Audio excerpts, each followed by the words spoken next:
think, because and there's that drop in that music, which I hate that we cut it so quickly, but that's what we're dealing with.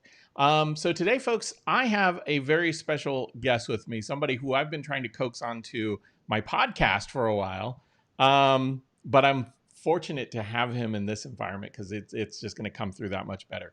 And he is the owner and proprietor of this wonderful, wonderful magic box of goodness and heaven, Mr. Bindley Sangster. Bindley, how are you, sir? I'm very well, thank you, Ben, and thanks for having me on tonight. Oh, thank you. And joining Bindley is John Martinez. John is works with Bindley and is his uh, we'll just say Bindley. How would you describe John? I'm gonna do it not great justice. John's my guardian angel. John is my guiding light. John is my consigliere. He's my confidant. He's my everything. Johnny has been, a part of my family and the fabric of, coffee for decades. And as we delve more into, the back end of Sangsters, you'll understand Johnny's significant role in the success and the future of Sangsters. Well, very good. And without further ado, Mr. John Martinez. John, how are you? Ben, I'm great. Thanks for having us on tonight. Well, I'm go ahead, John. so I'm sorry. excited to be talking with you about Bindley and all of the amazing things he's doing in Jamaica, all of the amazing things he's doing with Sangster's Coffee. He does the hardest part of what I bring to the marketplace and bring to consumers all around the world. The hardest part is growing coffee day in, day out, taking care of all of those plants. One of the things that people don't seem to understand and fathom is when you tell a customer that a typical coffee tree takes 1 year to produce 1 pound of coffee. So like that 10-ounce box of coffee that you were showing before is something that took over 6 months to produce from one coffee tree. That's incredible. Bindley has 40 acres of coffee. Bindley could tell you exactly how many trees he has, what kind of density he has, and to back that out and say, this is something that's commoditized, but what Bindley is doing, what I'm doing, what we introduced to the coffee business is to take it away from something that's commoditized, where growers don't get paid what they deserve, all the small landowners, et cetera, et cetera. You're paying people a premium. You want something that's amazing. You want something that when customers drink it, they say, oh my God, I've never had anything like this in my life. And something that yields value in the marketplace, not only to consumers, but all the way back down the chain, especially to the growers like Bindley. So, and thank you, John, because that is a really great summary of the work that you're doing as an importer. And as we were talking before we got started, and as Bindley has explained to me, I mean, you've been in this business for a heck of a long time. And I want to talk about that, but I do also want to I want to ask Bindley, because when we've sat down and you've told me this incredible story about your farm, and for folks who are not familiar with Blue Mountain Coffee, Blue Mountain Coffee is grown in a very distinct part of the world in the Blue Mountain range of Jamaica. But even at that, it's not even the entire range. It's also a very small piece of real estate within that area. So a very distinct microclimate.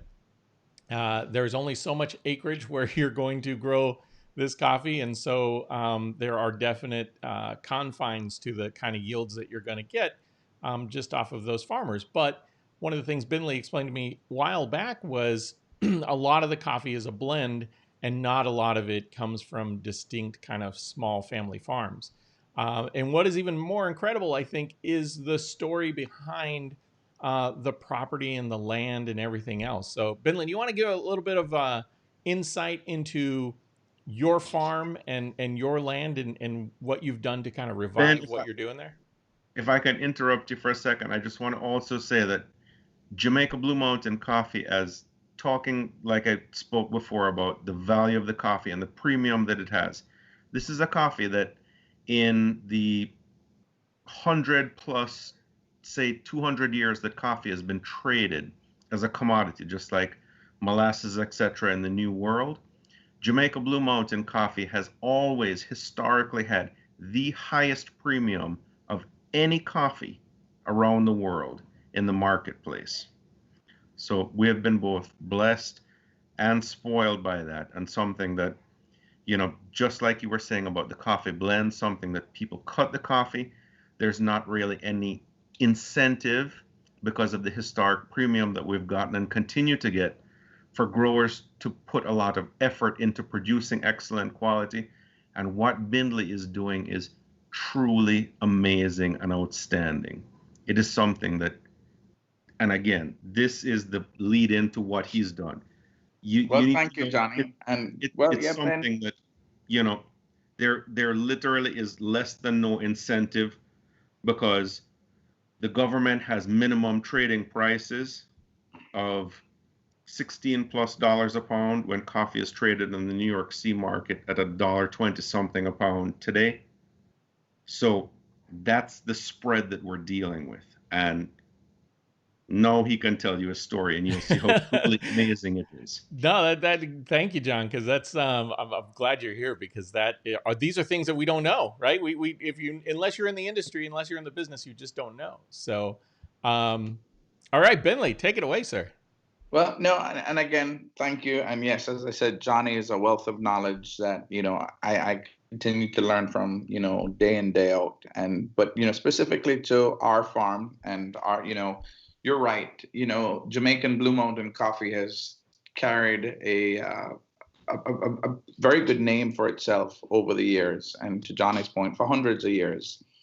And my farm is what is the last or the largest single piece of what was once known as the Middleton Estate, which was once owned by the Duke of York and the Duke of Chandos in the mid 1800s. My father started the farm in 1981. Again, I was a child. We bought the property in 1979, and so I was there. I watched my dad start the farm. It was his dream. My mother, and she passed away when we were living on the farm in 1984. It was pretty hard on my dad. And then in 1988, Hurricane Gilbert, one of the strongest hurricanes to ever touch land, came through and destroyed the farm. And it kind of gutted my dad. So, my dad, especially after the loss of my mother and then, the devastation that Hurricane Gilbert brought, my dad just couldn't bear it anymore. It was too emotional for him. So my father walked away from the farm. On knowing what we had from the standpoint of an asset and knowing how valuable the land was and what the land was capable of doing, and especially because Jamaican Blue Mountain Coffee had such a pedigree to it in the industry, I knew that I had to do something to bring it back. I had to, even though I was in the US, I'd come out to the military, and I felt that I had to do something. So for years, Ben, I asked my dad if I could, bring the farm back to life, and he would always make an excuse and tell me why I couldn't do it. Always too far away, too expensive. Don't waste the money. It'll never work. Can't happen. So in 2015, I finally convinced my father. Twisted his arm enough, and my stepmom, was instrumental in having him agree to this. And I won't go too deep into that story, but it's funny, and I'll share it with you another time. But at the end of the day, I got his blessing.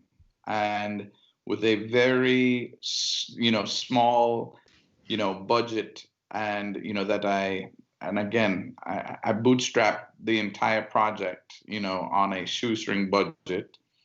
And I bought a drone, bought some software, went to Jamaica, and I did 3D imaging and mapping of the farm, because over 30 years, with all the rainfall and everything that was happening up in the mountains, the topography of the land had changed. So I wanted to make sure that I worked smarter and not harder. And I, kind of wanted to see where the land was ebbing and flowing and where it made sense to start. So I got an allotment of seedlings that were granted to me, and so as my, first boost to start the farm back, when I received them, both myself and my farm manager, his name is Garfield Johnson, and has been with me since I was 3 years old. He said, Bindley, these seedlings are not very good. I don't like the way they look. And I said to him, Garfield, if you don't like them, then we're not going to use them. And because I came from a background of military and aviation, so I was, I'm very, quality control focused. And I knew that trash in is trash out. So, we went through and again went through about 3 other allotments of seedlings from different nurseries throughout the island. And I still wasn't satisfied. And it really wasn't my call. Garfield knew what he was looking for. So much so that we even though it would have been easy for me, Ben, to accept, gifted seedlings, especially in the early days, which was one of the, the big fixed costs going into the project, I chose to delay, the project by starting my own nursery. And we actually went up into the high elevations, and I paid guys premium dollar to go and yield, large cherries from the heirloom Arabica typica trees. And we used that seed stock to start our nursery on the farm. So although it delayed us significantly, probably by about 8 months, I decided to take that delay because I wanted to do it right. And, you talk about a microclimate within, the mountains, the mountain range of Jamaica. Our farm actually sits in a valley, and we have a microclimate within a microclimate, because the valley in itself, and you know this, coming from the wine industry, that valley can actually insulate, the plants, and it actually cups, sometimes you'll have moisture that comes into the valley and remains in the valley and won't leave the valley. So it actually feeds the valley, and so it creates this microclimate within a microclimate. And our farm sits right in the nucleus, right in the center of that which is deemed the Jamaican Blue Mountain Range for growing coffee. So we're not on the outskirts, we're not on the bottom end, we are right in the middle. The heart of it. So we're very fortunate. I've got 2 rivers that run through the farm. So, we do have the ability to, irrigate when even in the dry times, we have a great source of water. And we've put in, I've tried to really think 4, 5, 6 steps ahead. I've planted boundaries, in between the farm in case there was a fire, for buffers.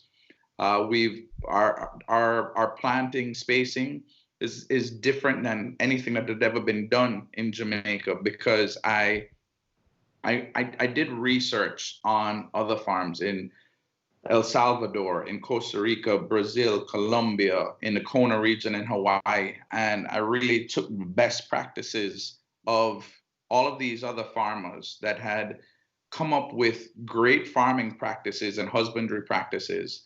And I wanted, because I was given a clean slate, Ben, I didn't want to do it as business as usual. I wanted to bring the best practices to Jamaica, because if we already had the premium environment and the climate and the soil and rainfall and the canopy cover, then why not incorporate the husbandry practices and the planting practices only to have a greater output. So, there are things, Ben, that people have looked at us and said, you guys are going a little bit too far, right? Like, I'll take our seedlings out of the nursery where they're underneath the shade cloth, and I'll leave them exposed to the sun for 7 days.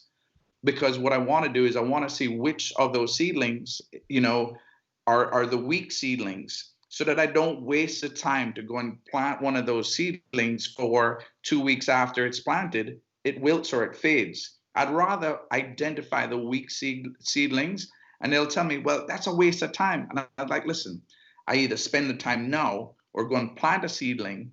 And when you think about 40,000 plants, by the time you walk back and find that, that wilted seedling, it may be 3 months before you go and decide to go and replant it. Right. If you've got, so I've done things like root inspections prior to, putting the seedlings into the ground. When we go and when we transplant, so I'll give you a little bit of the life cycle of how, we start, because we are a true seed to cup process. And when I say seed to cup, we manage every step of the process from the seed all the way to the point where it gets into your cup. Not many operators can tell you that. We are completely vertical, Ben, and that is why when you hold that box up and you drink that cup of coffee, that I can tell you where that coffee came from, where the land is, how old those plants are. Not many people can tell you that. They'll tell you, oh, well, it came from a bunch of farms in a region. No, I can tell you exactly where your coffee came from. I can tell you when your coffee was planted. I can tell you, where the seeds were harvested in order to create those plants. But we start off with seeds that we plant in a row with the flat side down. And when those seeds then germinate and pop, they go to a stage that is referred to as a soldier, where it kind of looks, if you've ever put a pea or a bean in one of these growing environments where you see it actually come up with the bean still on the stalk of the plant, and just before it goes where the leaves open up, coming out of the bean, when it's sitting like this is what we refer to as a soldier. And when the bean actually releases and it opens into the first two petals, leaves, that's what we refer to as a butterfly. And we transfer those soldiers and butterflies into the seedling bags, where we actually use a spike which is about 1.5 inches deep. And when we make an impression into the soil, which is soil mixture in those seedling bags is a 2-to-1 sand to loam mixture, we actually dip him right into the hole. And then when we feel the root touch, we raise it back up just about 1/4 inch. And then we pinch the soil around it. And the reason why we do that is because we don't want that young, fragile root to start bending and start to go astray. And that can create what is referred to as a taproot, which doesn't help or it doesn't promote a very healthy plant once it's transplanted.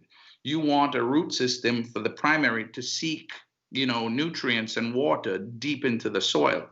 So we've gone above and beyond, so much so that the Coffee Industry Board, which is now referred to as JACRA in Jamaica, has used our farm as a model to show other farmers what is actually possible if you put the work in. That is Bindley, that is you also have incredible. to tell Ben. Sorry, Ben. No, John, I was gonna say, because there's so many questions that I have in my head, but go ahead. For a coffee plant to come to maturity, from all the hard work that you've put into just growing seedlings, tell Ben how long it takes for a plant to yield. Exactly. That's a long time. 4 years, Ben. 4 years of loving and caring these plants before you start seeing one cherry, or even enough on the tree that you can harvest. Now, I do remember though, when we met, when I was first kind of coming back to Georgia from California, we sat down and you were telling me that you were blessed enough to have some yield early on, even though you knew you had to kind of wait for another growing season, but you got a little bit of a jump on it. Yeah. People actually came by and told us that we were lying because, they would come by and we'd say, yeah, these plants are 2 years old. And they'd be like, no, those are 5-year-old plants. I'm like, no, these are 2-year-old plants. And they'd be like, no, you're doing something different. What are you doing?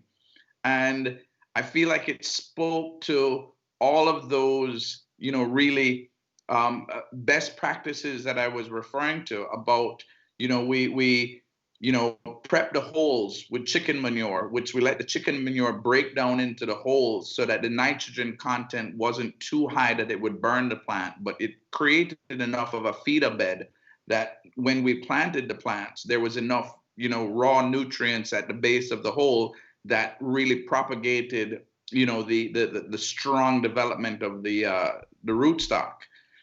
And a lot of people will say, well, you killed it with fertilizer. Well, a plant that has been boosted with a lot of fertilizer can be quickly identified because the plant doesn't really have a strong body, and the base of the stalk will be rather thin, and you'll have more foliage than you have stalk, and it'll be a very floppy plant. A strong plant can be identified by, you're looking at the base of the plant, because you can actually tell how old the plant is just by counting the amount of leaders, the shoots that are all coming off of the stalk. So Ben, again, it's not my words. Anytime people question and say, "Oh, it's not so," I said, like, don't ask me, don't believe me. Go and look, right? Go. Don't let me do the talking. Let the plants do the talking.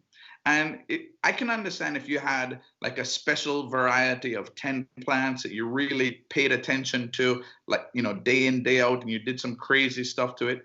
But when 40,000 plants tell you the same thing, right? It's kind of hard to dispute, that 40,000 plants are looking at you and saying, hey, we're behaving all the same way. Yeah. No, that's crazy. So, one thing I want to ask about, because John, as an importer, and before we got started, you were talking about that you bring in coffees from all over the world, and I happen to work in a part of the wine business right now, or a company in the wine business that is they're an importer, right? And so we do a lot of partnering with our producers. And I would imagine for you, having a producer like Bindley to, puts this kind of time and attention into what he's doing has got to be good for you as someone bringing these coffees to market. What is it about Sangsters that's unique, that's different from other things that you see, in the industry itself? Ben, what he is doing in Jamaica, and again, remember, I am also Jamaican. The two of us grew up. We're brethren from the same land of wood and water, as the Arawaks call Jamaica. Um, we have, like I said to you before, been blessed with, you know, members of my family, many coffee growers in Jamaica, being able to sell whatever comes out of the ground as Jamaica Blue Mountain coffee. Like Bindley said, he is in the heart of the Jamaica Blue Mountain uh, delineated growing region. So we have coffee that is grown, that is deemed by JACRA the one exporter of record in Jamaica. The coffee could be grown at sea level in certain parts of the country, and the coffee could be grown where Bindley has his farm and up to higher altitudes at several thousand feet in altitude, producing some of the best Blue Mountain coffee. And no matter whether your coffee is good or bad, whether it's a lowland coffee or a high grown coffee, it's still able to be sold as Jamaica Blue Mountain coffee and command a premium price. Bindley is the the proof of passion meeting, God's blessing in what we have in Jamaica. Somebody that has taken exactly all of the things that we say to people all around the world. Um, Take the best practices. I remember when I first came to work with my parents in the early 1990s. Jamaica, like many countries, has import restrictions on the import of coffee. And importing coffee from all over the world, the one exporter and quality control, unlike coffee that comes out of Napa Valley that could, I mean, pardon me, wine that comes out of Napa Valley that, like, whether it's a company like The Prisoner that just sells wine that is of whatever varietal grown from wherever, it's just Napa Valley red wine, to, like growers that you deal with, like the Mondavis, where they tell you this is the varietal, this is where it comes from, on this particular slope, on this particular farm, this is the alcohol content of the wine, da da da da da, da right down the line. And in Jamaica, we had people that were approving coffee for export that had no frame of reference for any other coffees around the world in terms of the taste. All they ever tasted was Jamaican coffee. So it would be like somebody saying, "Oh, I love wine," and saying, "Well, Ben, what do you think about Australian Shirazes?" And this is somebody who had never had an Australian Shiraz. So, we took coffees from Kenya, we took coffees from Hawaii, we took coffees from Indonesia to the Jamaican, the cup tester who certified all of the coffee for export, and said to them, "These are coffees from all over the world. Again, this is the grade that you're giving to Bindley's coffee. How do all of these other coffees from around the world taste?" They had absolutely no frame of reference. And yet, Bindley has done the same exact thing. He has taken the best practices from around the world and put it into his farm. And it's something that is yielding amazing coffees. And, like I said to him, this year and in years to come, the best is yet to come. He has a young farm. And while the road is long, it is something that it's something that's only going to get better and better and better in years to come. It's truly amazing what he's doing when there's absolutely no impetus or incentive, because he could sell any garbage he produces and still get a premium price for it. And yet it's something that, being on the ground in Jamaica, when he's here in America, he is talking to his farm manager multiple times a day. He's something that is putting it in, and it's truly above and beyond. It's really incredible. Yeah, I mean, what struck me as Bentley was explaining it, talking about, you can show me my coffee and I can tell you exactly where it was grown and when it came out of the ground. And in the wine business, as we harvest and ferment and age, there are vintages. But John, are there ever any vintages associated with coffee, or does it not? Well, first of all, it doesn't preserve like wine does, right? So there's that. Um, Sadly, it doesn't. yeah. You know, one of the things that you say, and I'm kind of picking up on the things that you're kind of dropping there, which is um, there's a lot of opportunity to call something Blue Mountain coffee.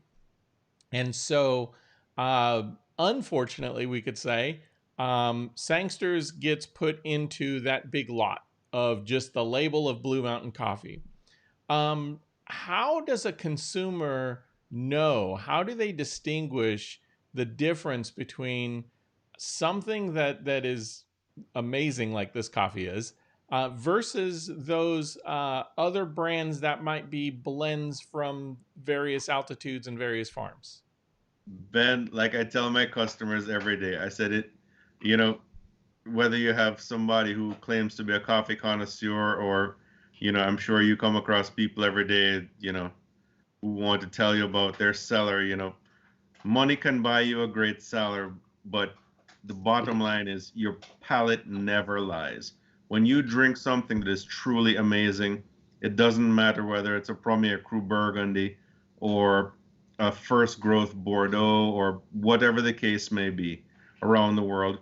Good wine is good wine, and the same thing applies to coffee. It doesn't matter whether it's Jamaica, a single estate Blue Mountain, something that's purportedly Blue Mountain. When you taste an outstanding cup of coffee, your palate will tell you it's outstanding. And this afternoon, Bindley and I did the very first roast of the Peaberry Reserve, and it's a coffee that it is just outstanding.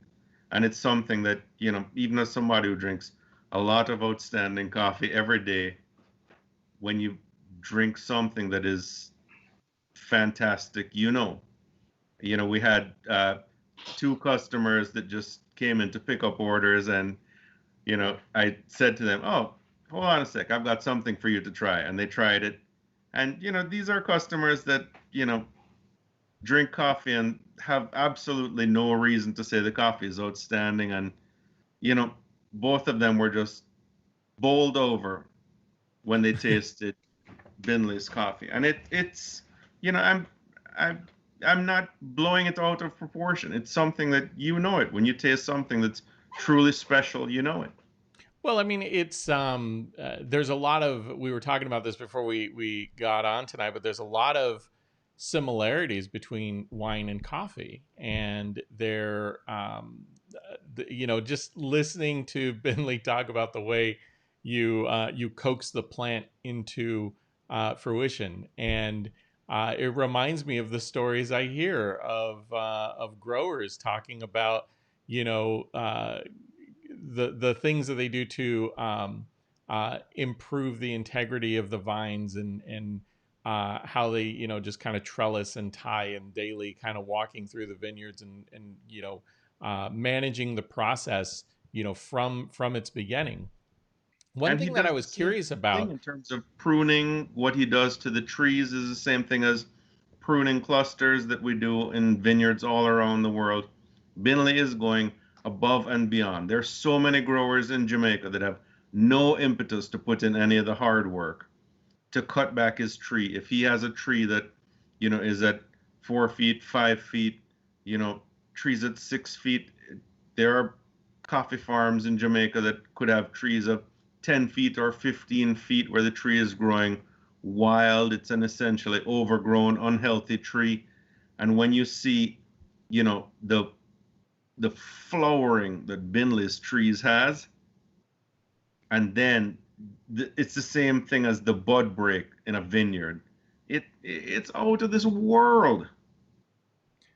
Um, I'm getting too carried away. I'm no, sorry. no, no, no. This is good. Let This is great Bindley stuff. tell you about his coffee for a little bit. Just out of curiosity, because one of the things a lot of our wine producers in Italy, and even a lot of producers in Napa, we talk about biodiversity in growing vineyards, and that's about putting everything from legumes to wildflowers in between the rows to allow that to really kind of come through the fruit. In the coffee world, do you do things similar to that, or um, how do you take advantage of those things? Are there people taking advantage of those things? And then is there anything around kind of organic farming practices? Bindley, any insights on that, or is this something Yeah, that is even no, no, relevant no. in the coffee world? These are great questions. And so one of the things that I try to do on the farm is to maintain, as much of a shade canopy environment as I can, but I'm very selective with the trees that I keep on the farm. So there are good trees, and then there are bad trees. And when I say bad trees, they're trees that breed fungus, and they promote ants and they promote an unhealthy environment for coffee, which ants can bring on things like sooty mold and mites and lymphids. And I I keep bees on the farm. One of the things that I pride myself in is that we've got a very healthy apiary on the farm. I've got about 4 locations, and in each location we have about 6 boxes. And then we try to, because of the landscape, we really can't break the boxes too frequently, because they go right back to where you broke them from. So you can't split a box. You have to split a box and move that box at least a mile and a half, or else they'll return right back. So you have to be very careful and coaxed. But bees are, for me, a big player on the farm. So I keep nitrogen bearing trees that are also healthy for the trees growth. So yes, I'm very mindful of what we keep on the farm that helps promote the soil chemical health, because I want the nutrients in the soil. Right. And we try to make sure that it's a good blend, because I monitor the soil, and I've got about 4 different soil boundaries on the farm.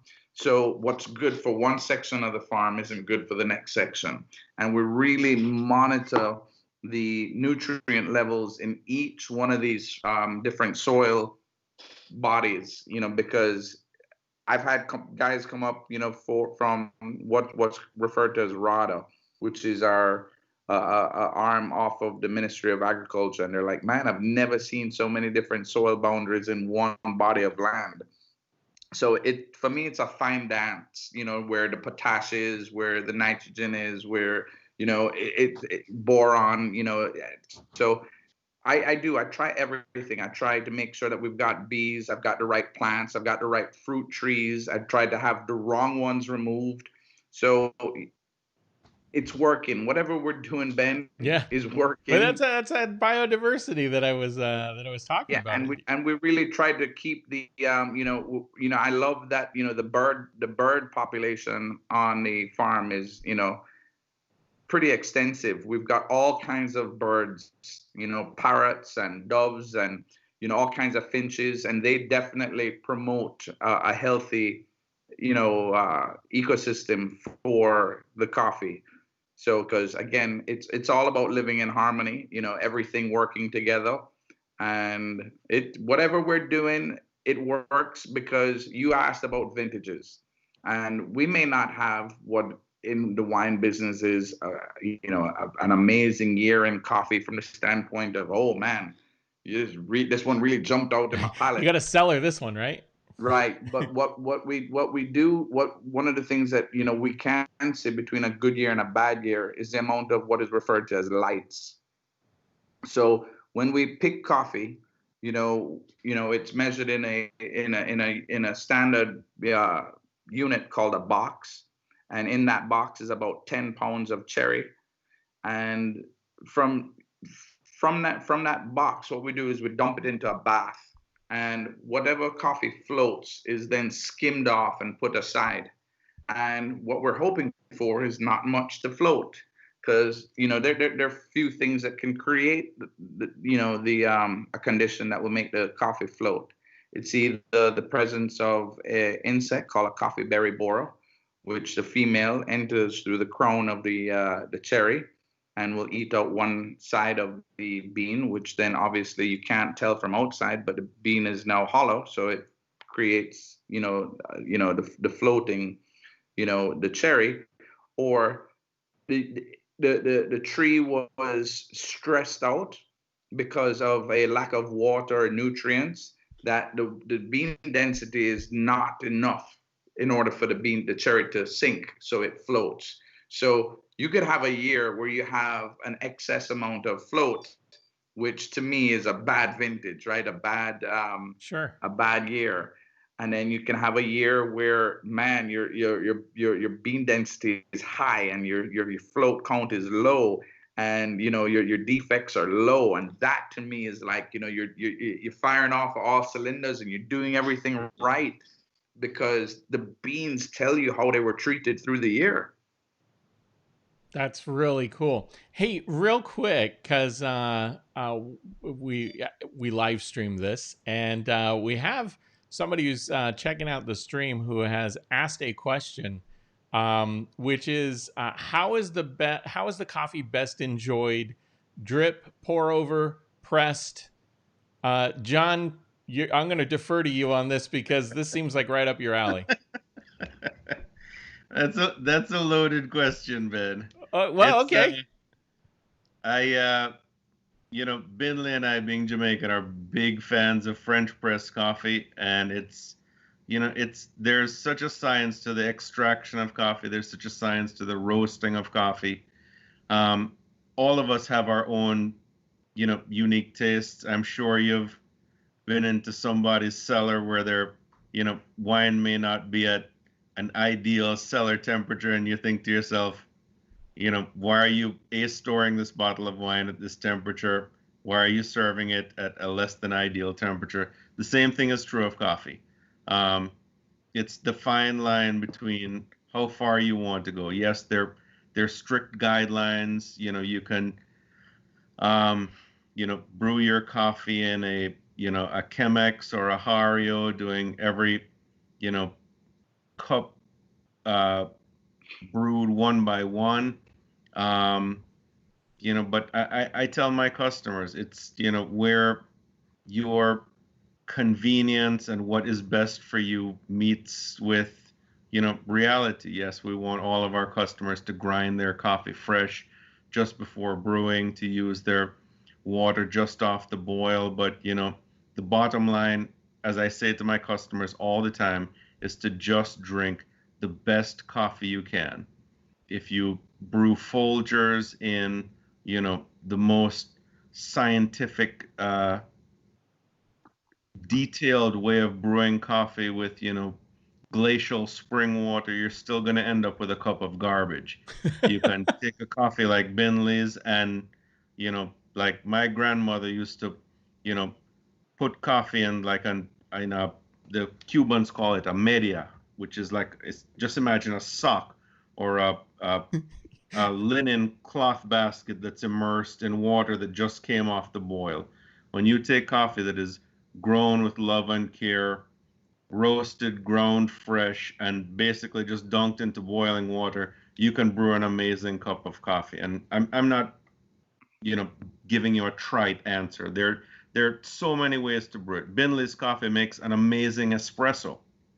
If you're a fan of espresso, it's just, again, how you enjoy the coffee, all of the different methods of coffee. Just like different glassware brings out different characteristics in wine. Basically, you can take an amazing bottle of wine, and I'm not saying, drinking it out of a solo cup is going to do it justice, but, it's really the same thing with coffee. Well, Yes, you can, with all the different methods, you can bring out the best it has, but the bottom line is to use the best raw materials, and you'll end up with an amazing product. One of the things I was thinking was, when I first brewed it, because Bindley was kind enough to play delivery boy yesterday and come over and drop it off for me. So thank you, Bindley. But when I brewed some yesterday afternoon, and immediately what I noticed is, because I press, so I Yep. hot boil and press, and you get with really good coffees, you tend to get like this frothing to it, and had that, and I'm a little blasphemous with my coffee drinking because I don't always drink it black.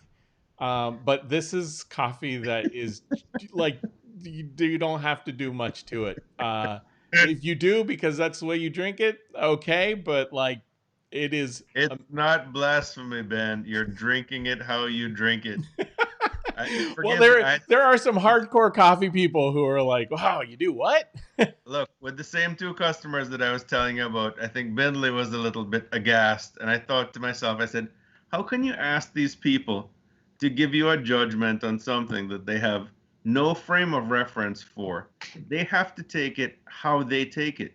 So if they put a little sugar in it, if they put a splash of cream in it, he was rolling around on the floor in agony to see them doing this to his coffee.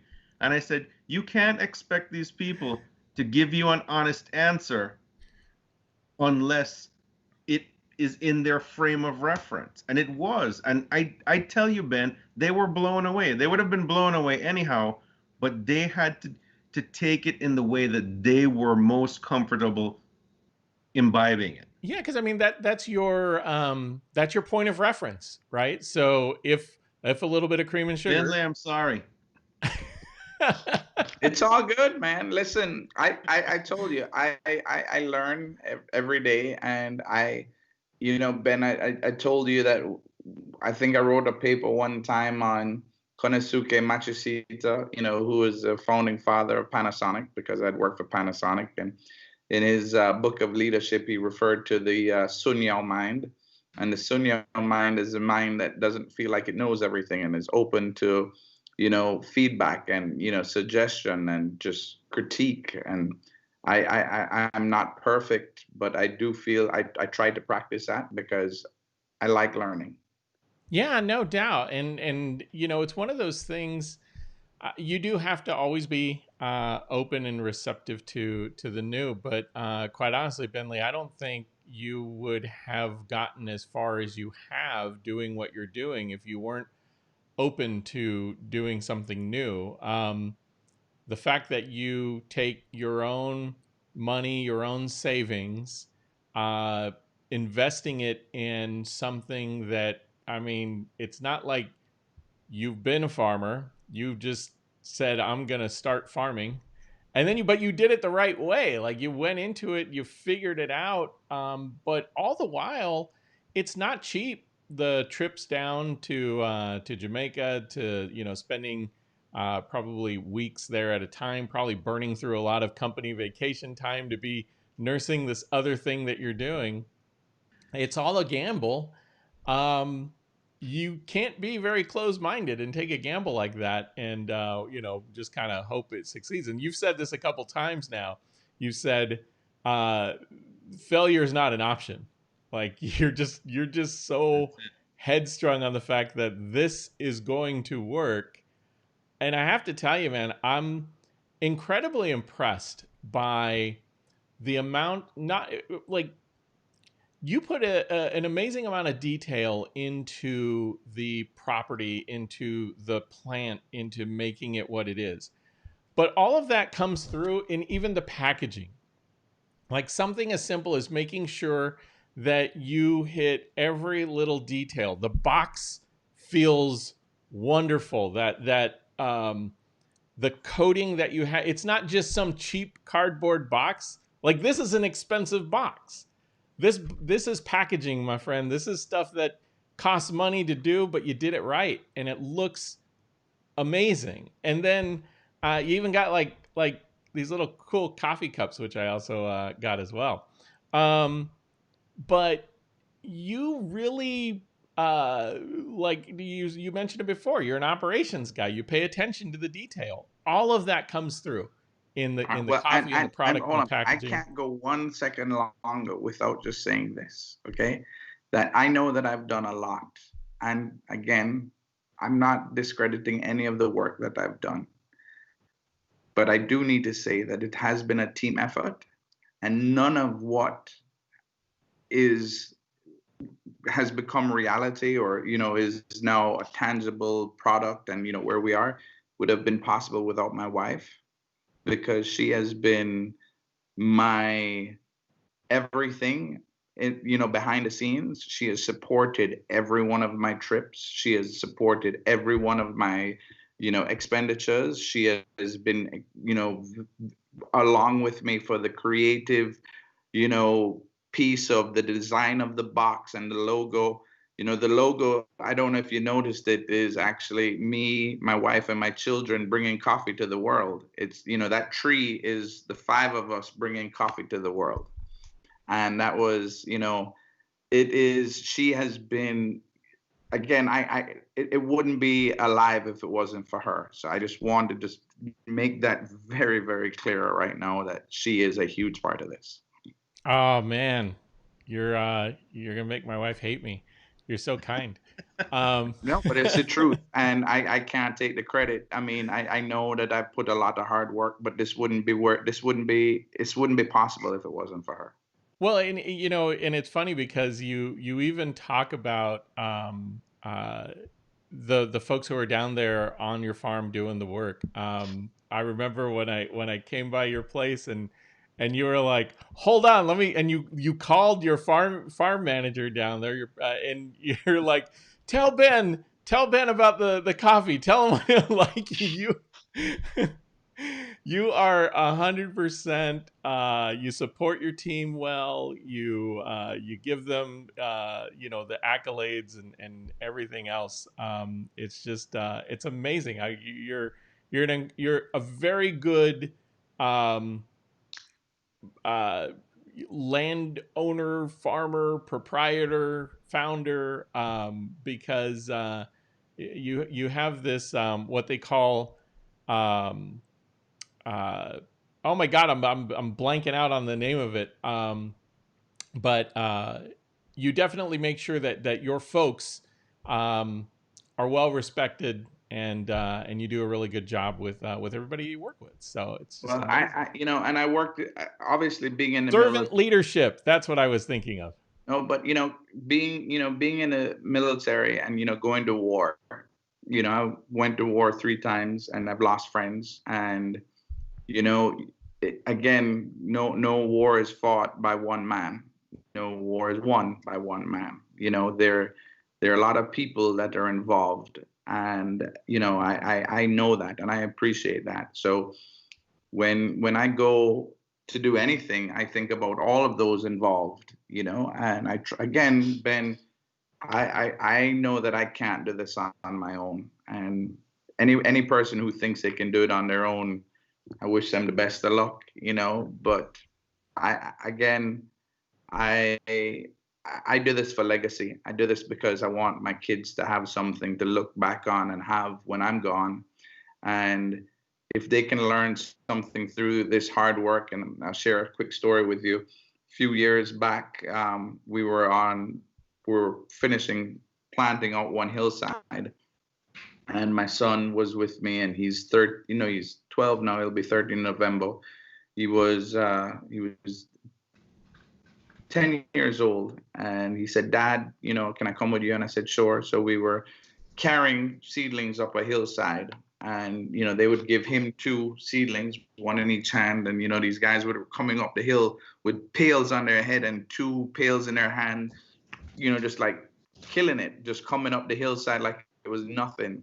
And my son made maybe a few trips, and we were up there planting, and the next morning, I get up 6 o'clock in the morning, and I'm putting on my boots and stuff, and he goes, "Dad, where are you going?" I said, "I'm going back out onto the farm." And he goes, "Do I have to come?" I said, "No, you don't have to come." And he goes, "But Dad, it's such hard work. Don't they work for you?" And I said, "No, they work with me." And I said, and he goes, "But do you have to be doing it?" I said, "Let me explain something to you, son."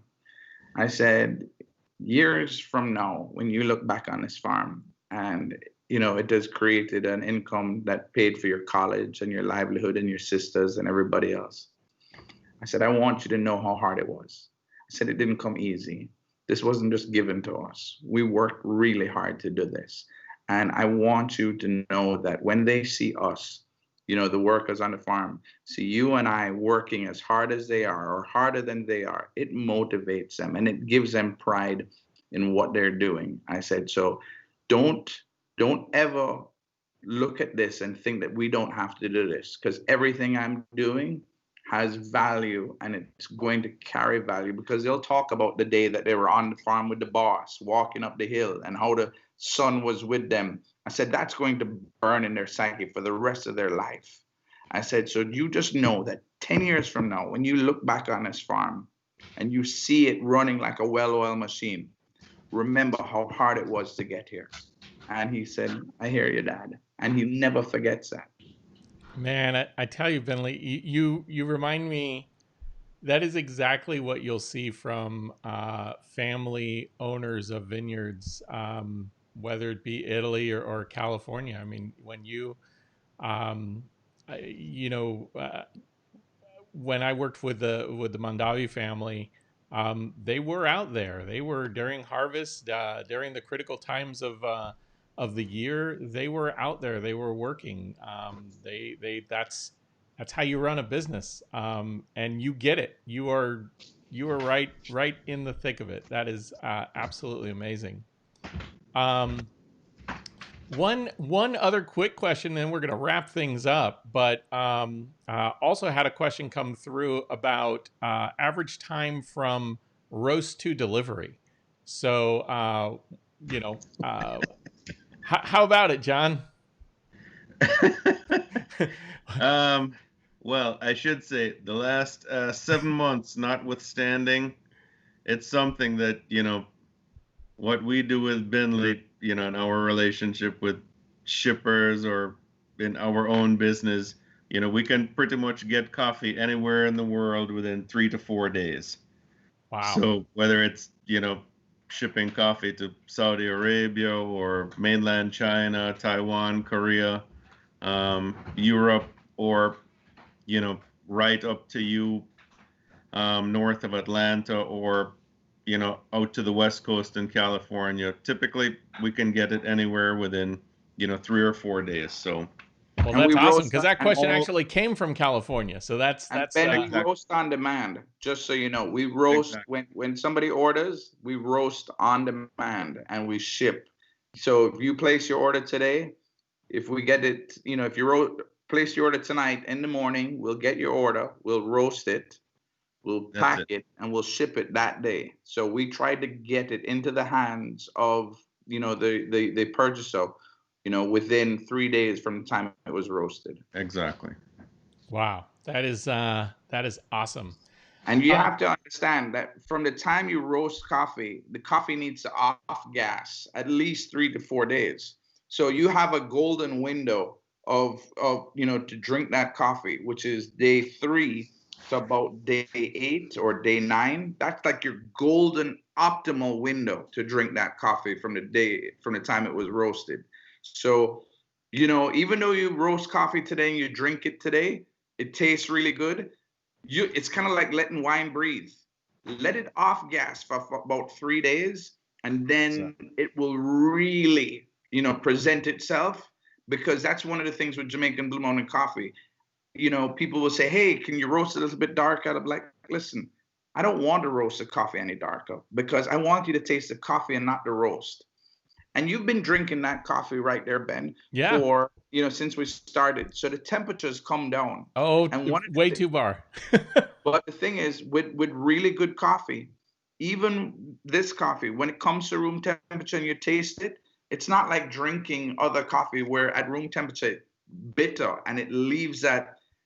It maintains the same mouthfeel all the way through the range of its temperature range. No, that is very true, and yes, I have been nursing this one since we came on, and I did like I brought it in just as we were getting set up here, um, but it's it's hard to explain to folks. But one of the things I was saying earlier is that. It almost drinks like a tea because you don't have those really sharp notes and that real kind of bitterness that you get from regular coffee.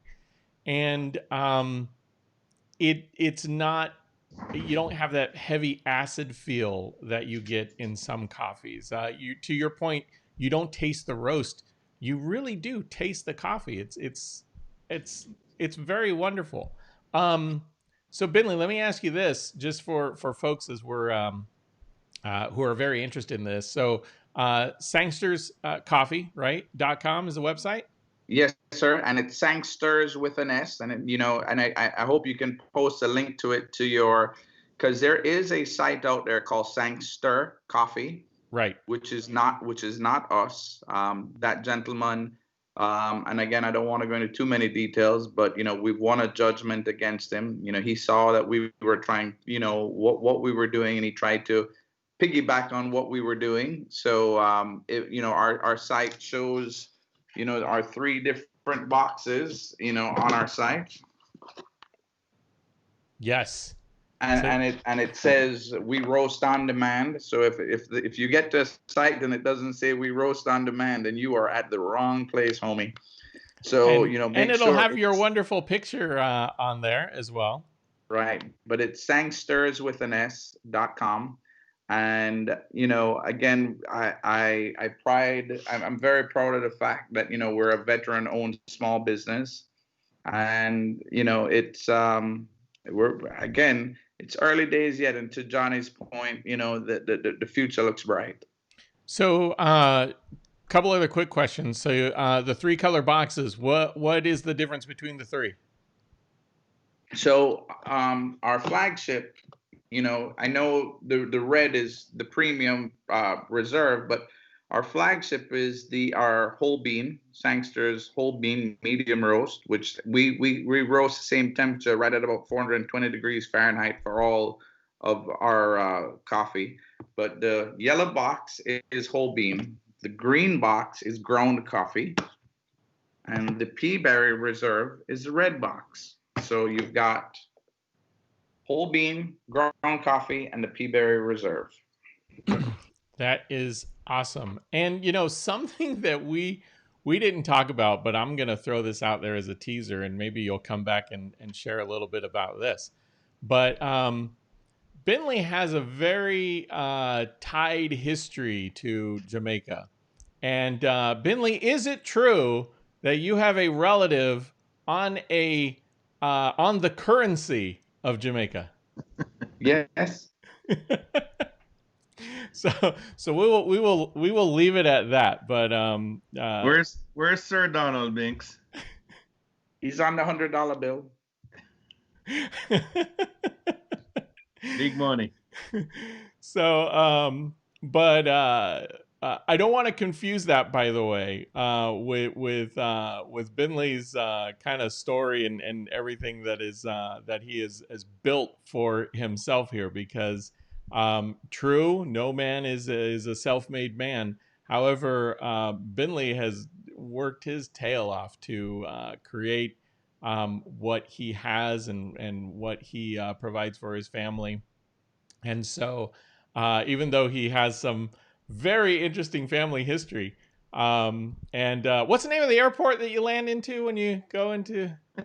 Yeah. Listen, Ben, as I said, I give a lot of credit to my wife, but I don't ever want to forget that God has also been a huge guiding light for everything that I've done, and I don't want to turn this into anything else, but I do want to recognize that God has been extremely instrumental in a lot of the things that have happened in my life.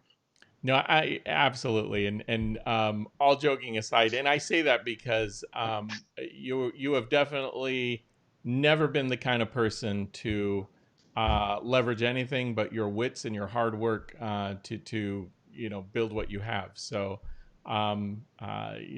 it's an incredible story, I think, about everything that you've done and everything that you continue to do. I mean, I'm really looking forward to more coming your way with all this hard effort that you've done. John, I don't want to leave you. Coffee, Ben. I don't want to leave you, John, out of the mix here, though, because you have your own incredible legacy of the coffee business. And oh yes, he does. I want you to also talk about J. Martinez and Company, which is your company. And what do you guys do, and how do people find you, and give us a little bit about your organization. Exactly. What can I tell you? I fell ass backwards into the coffee business. I am the fifth generation of Martinez's in the coffee business. We were the first people. My father was the first person to introduce the concept of estate coffees to the coffee business. We took, as like you, we were huge fans of wine, and we took the viticulture of wine, the estate appellation nomenclature of wine, and tried to transpose that to the coffee business, which is largely a commodity business. No credit, no value going to the product, no benefit going to the grower. And being coffee growers ourselves, having friends in the coffee business as growers, we wanted to give credit to the people who put in the hard work 365 days a year, who created this amazing product. And, we have a limited selection of coffees. We only sell, 15 or so different origins. We do them in different roasts. And you can find us at martinezfinecoffees.com. We sell coffee from Jamaica. We sell coffee from Hawaii, Costa Rica, Yemen, Kenya, Tanzania, Indonesia, all around the world. They're all unique. They all have, their own different characteristics. And it's, just like wine. It's, amazing products that are grown by people all around the world, different varietals, grown in different countries. And it's, it's just an amazing business. Every day there's some new, exciting coffee to be found, discovered from some grower somewhere. And, we're like Bindley, just blessed to be able to offer it to our customers. It is a real pleasure and honor. That is absolutely incredible. You two gentlemen are just a boatload of fun to talk to. Typically I do these for like a half hour, and I've just got so caught up in everything that we went longer. And so I apologize for keeping you up past midnight. And so I am sorry about that, but I am not sorry about the wealth of information that you had to share. And I'm really looking forward to checking more out. And John, I'm gonna have to get on your website, because you were talking about that coffee from Yemen. That sounds amazing. So I'm gonna have to try that out as well. It's fantastic. And again, through you or reach out to us directly. It's like I tell Bindley, it's you witnessed it, being able to call Garfield in Jamaica or talk to any of a host of coffee growers around the world, where it is such an amazing blessing being able to use technology to share the best practices that Bindley has brought to Jamaica with growers around the world. That you can have somebody walk up to a plant and say, what do you think about this or that? I'm putting this varietal in here. Look at, the flowering that I'm getting on this side of my farm or this side of the valley. And it's, having been in it for so long, in the last 30 years, being able to do that via, a video call is literally mind blowing. That's the kind of thing that, to go visit a grower in Sumatra, you used to have to spend 30 hours in an airplane and 12 hours in a Jeep to go and see. And, we can do it in real time nowadays. And it's amazing. And it's made our industry better, and, hopefully brought an amazing product to the marketplace. And most importantly, to me, more value and reward for the growers for all their hard work. Yeah, well, I think it's incredible. I was just looking at your website. I mean, at least here in the metro area, but I'm sure you, as you mentioned, you ship coffee all over the place. But many of the fine dining establishments in Atlanta are being supplied through your company, and it's to me, there's just so many similarities between coffee and wine. So Yeah. if you are a wine drinker and you have a palate for that, you probably also have a very similar palate for coffee. And so check out Sangster's coffee. I'm sorry, John? Sangster's coffee. Yes, check out Sangster's coffee. It's amazing. Thank you both for taking the time, sharing your wisdom and your knowledge. Always much appreciated. For folks checking us out, tune in again on Thursday. We're going to have Lisa Fay back, and we're going to be talking about communication, and that is going to be a lot of fun as well. So thank you, everybody, for checking this out. Once again, Satisfactionist Live. Appreciate your time and your attention, and hope to have you back next time. Enjoy and have a good one.